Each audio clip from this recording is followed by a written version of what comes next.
Nagkaisa ang Pinoy talents ng London sa isang rock gig bilang suporta sa rock diva ng UK, Ruvik Rea, at para makalikom ng pondo na ipamimigay sa mga nasalanta ng bagyo sa Pilipinas. May report si Carol Panday. May bumanat ng classic hit ni Imelda Papi. May nag-R&B. Ilan lamang sila sa Pinoy local talents ng London na nag-perform para suportahan ng rock diva ng UK na si Ruvik Rea. Nakiisa din si Mark Quiapo sa nagmala Jimi Hendrix. Nagpakitang gilas din ang iba pang miyembro ng Pinoy Musikero UK.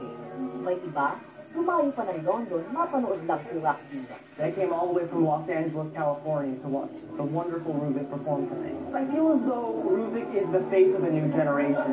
London is an incredible place, and people here transcend races, transcend genders, and I feel as though Ruvik is the perfect epitome of 2013.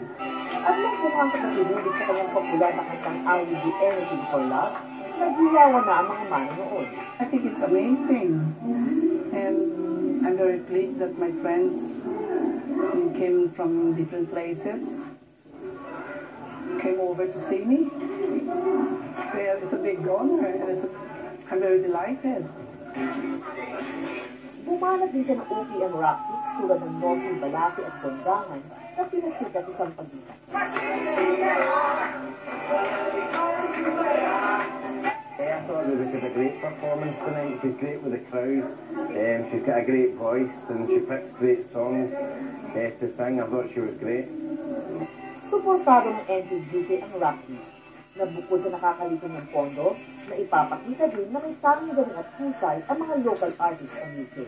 Para sa Balitang Luro, Carol Panday, London. Yan, pasensya na. Oh.